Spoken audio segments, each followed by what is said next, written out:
7h03 sur Europe 1, l'heure de la question santé d'Europe 1. Patrick Roger.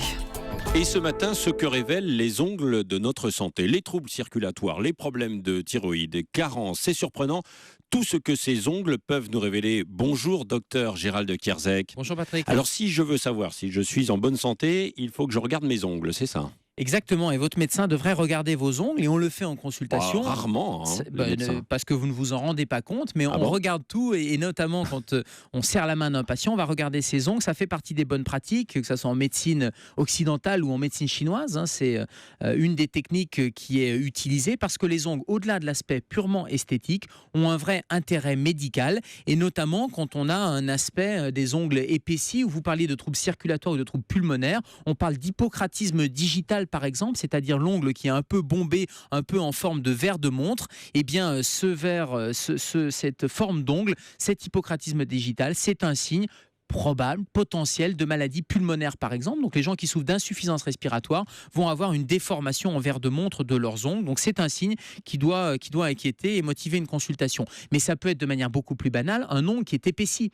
Si vous avez la couche de l'ongle qui est épaissie, il devient épais, ça peut être soit un problème là aussi pulmonaire, mais ça peut être aussi un problème de mycose, de champignons sur un ongle. Donc là aussi, il va falloir aller consulter, parce que c'est une infection, et cette infection va être bien sûr à traiter. Oui, si les ongles sont striés, par exemple, alors là aussi, il faut s'en inquiéter ou pas?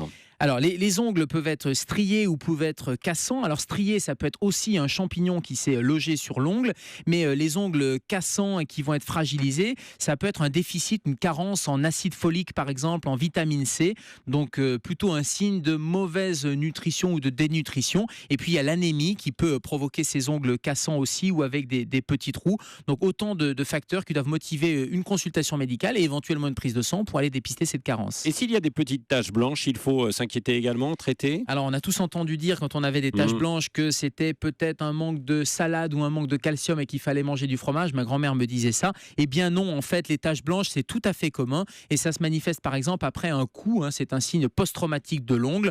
Alors, il y a éventuellement certaines déficiences, notamment la déficience en zinc ou l'anémie qui peut provoquer ces taches blanches. Juste un petit truc, on peut se cogner parfois l'ongle de la main ou l'ongle du pied, et puis vous savez, il y a un petit hématome qui va se loger. Ça va noircir très vite. Ça va noircir très vite, et c'est très douloureux, parce que c'est pas l'ongle qui est douloureux. L'ongle est plutôt inerte et n'est pas innervé. En revanche, c'est la tension avec le sang qui est dessous et l'hématome qui va pousser l'ongle. Donc juste un petit truc qui peut être très simple et que vous pouvez réaliser à la maison. Si vous avez un hématome très douloureux sous l'ongle, vous allez prendre un trombone, vous allez le chauffer, ce trombone, le chauffer avec un briquet ou une allumette, et quand il va devenir rouge, vous allez percer l'ongle au milieu de l'hématome. L'ongle, carrément. Rassurez-vous, ça ne fait pas mal, parce que ce n'est pas innervé. Mais c'est très difficile de percer un ongle. Eh bien, pas du tout, parce que quand ça va être chauffé, le trombone chauffé rouge vif, vous allez transpercer très facilement, ça va évacuer l'hématome et ça va relâcher la tension et calmer immédiatement la douleur. Donc ça arrive souvent chez les enfants qui se coincent un peu le doigt dans la porte, il y a un hématome qui est formé sous l'ongle, c'est très douloureux. Vous utilisez cette thrombothérapie, la thrombothérapie indolore va diminuer les symptômes immédiatement. Merci docteur Kierzek, Gérald, et à demain. À demain Patrick. La question santé, chaque matin sur Europe 1, 7h-5.